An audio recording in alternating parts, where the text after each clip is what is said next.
Hey everyone, welcome back. Hope you're having a fantastic day so far. So in today's video, we have some really good news as a bill that President Joe Biden just signed into law relates to Social Security and retroactive checks going out very soon to certain beneficiaries of Social Security. These checks are going to be well over $4,000. So in today's video, we're going to be covering who can expect to receive these checks, when you can expect to receive them, and everything that you need to know about these and Social Security news. But before we go ahead and dive into it for today, if you would like to receive up to $200 in free stock or $200 in free cash, in a pinned comment below, I will be leaving a link to Robinhood. All you have to do is once you click on that link is just sign up for a free account and then simply link your bank account. You do not even have to make an opening deposit. At that point in time, Robinhood will be sending you one free stock worth all the way up to $200. And if you'd rather just receive the cash, all you have to do is once you receive the free stock is just sell it for what it's worth and then transfer the cash value right back to your bank account. Okay, so diving right into today's video, before we get into the retroactive checks going out to certain beneficiaries of Social Security, first off, we are going to be going over some news in Congress right now, where in just a couple of weeks, President Trump is going to be inaugurated right around, I believe it's on January 20th. And then after that, they're going to be looking to pass their first budget bill. Now, they're looking to do this through a process called reconciliation, which is something that the Democrats have used previously. And that's a way of actually passing bills through Congress, specifically in the Senate, where they will not need 60 votes like they normally would. Instead, they need at least 50 plus the vice president, tie-breaking vote, or 51. They just need a simple majority rather than the full 60 votes. They're going to be trying to pass that whenever he is inaugurated into office and then sign that into law. So there is, different discussions about what exactly should be included in this. Should it be one big bill or maybe two, semi or medium bills? There's some discussion around that and some infighting between Republicans about what exactly should be in the bill and what should not be in the bill. Now, there's a lot of speculation in the media, and different people are wondering, like, are Republicans going to try to cut Social Security or Medicare in this bill? Well, in today's video, or specifically in this article, we actually have the answer to that. So, according to ABC News, Johnson says no cuts to Social Security and Medicare to fund Trump's agenda. So once again, according to ABC News, House Speaker Mike Johnson said on Tuesday that cuts to Social Security and Medicare won't be a part of the legislative package being worked out to fund President-elect Donald Trump's agenda. He said, quote, "No, the president has made clear that Social Security and Medicare have to be reserved." Johnson replied when asked if he was open to cutting the programs as part of these spending plans being worked out between House and Senate Republican leaders. He went on to say that, quote, "We have to look at all spending while maintaining the Republican Party will not cut benefits." So obviously, very good news. They are making quite clear there that Social Security nor Medicare is going to be cut in this upcoming budget plan. Now, the article goes on to say that Johnson said he was to meet with Senate Majority Leader John Thune on Tuesday to discuss ideas for a funding package that Republicans plan to pursue through reconciliation, which is a fast-track process limited to spending and revenue legislation that needs only a majority rather than the 60-vote threshold in the Senate needed to pass legislation. Republicans hold a narrow majority in the House and a 3-seat majority in the Senate. The negotiated package is expected to include several of Trump's top priorities, which includes extending the tax cuts passed during his first term and addressing his immigration reforms, including more funding for Border Patrol and ICE. Trump has also pushed Congress to increase or eliminate the debt limit, though details of any plan remain unclear. So obviously, once again, very good news there. No cuts to Social Security, no cuts to Medicare. Now, they go on to say here that Trump reiterated his preference for one bill when he spoke to reporters on Tuesday, but said he could live with two. He said, quote, "Well, I like one big, beautiful bill, and I always have.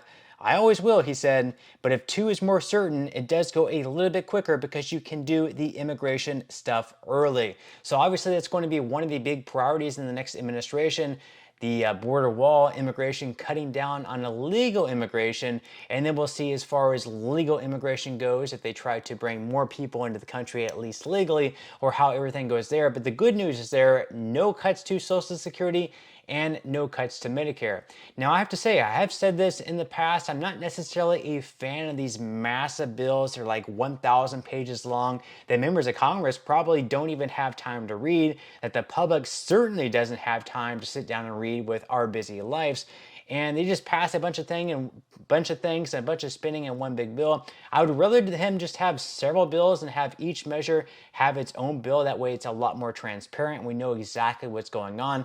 But that's something that both Democrats as well as Republicans have used, these massive bills. And at this point, they're wondering whether they should just have one bill or two bills. We'll have to wait and see what they end up doing. Now, while we're on the topic of Social Security, going back to those retroactive checks of $4,000 that are going to be going out very soon to certain beneficiaries of Social Security, we are going to be covering that right now. This is going to be happening because over the past month, Congress passed a bill that went onto Joe Biden's desk. This was a bipartisan bill called the Social Security Fairness Act. Well, on Sunday, Joe Biden signed this bill into law. And what it's going to include, along with increases to certain beneficiaries of Social Security, is it's also going to include retroactive checks dated all the way back to January of last year in 2024. So if in this bill you're supposed to receive an increase of like $500 per month, you're going to receive a retroactive check for all of 2024 for $6,000 plus the months in 2025 that you missed out on.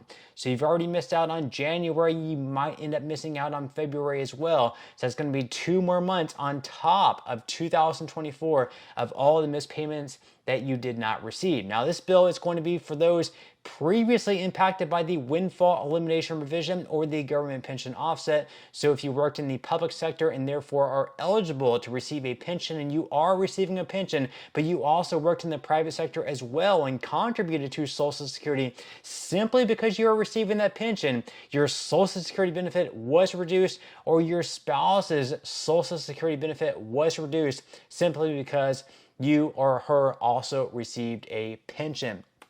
So according to Newsweek, recipients to get $4,320 in backdated payments.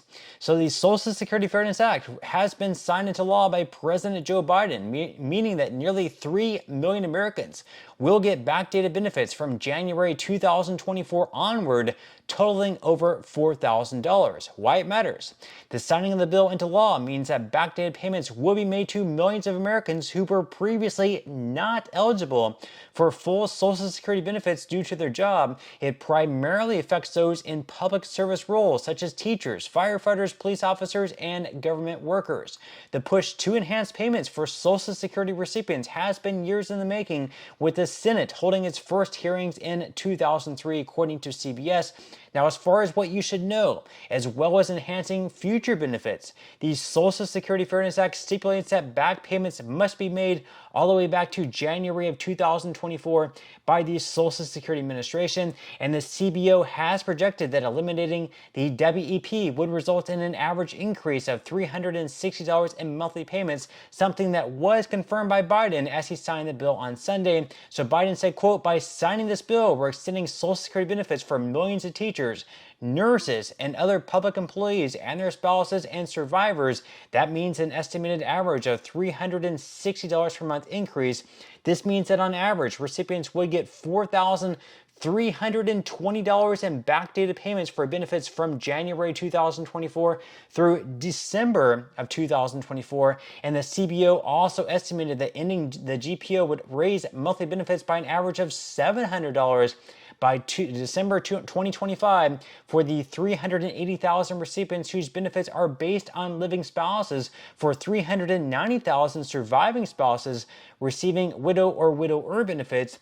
The average increase would be $1,190. That is life-changing money. If you were tight on your budget before and you're going to be receiving an increase now of $300, of $700, of $1,200, that is absolute life-changing money. That's money to go towards rent, insurance, groceries, everything. If you were in a tight spot before and you had to go work a part-time job because your Social Security benefits was reduced because of the WEP or the GPO, you could now consider scaling back on that part-time work or continue it and earn even more money, but you are no longer going to be in a tight budget situation because of these large increases, not to mention the retroactive checks that are going to be going out. So if you're going to be receiving an increase of like $1,000 per month, you're also going to be receiving $12,000 for 2024, all the months you missed out on, plus all the months in 2025 that you're not going to be receiving the increase yet until they start adding these into your monthly payments. Who's to say when they're going to start going out? We can only hope in February, but my best guess is either in March or April, because they will need a few weeks to work out all the calculations and figuring out how much you should be receiving now with this increase. But that's all we have for today's video. I certainly hope you enjoyed and found value out of it, and I will see you in the next one.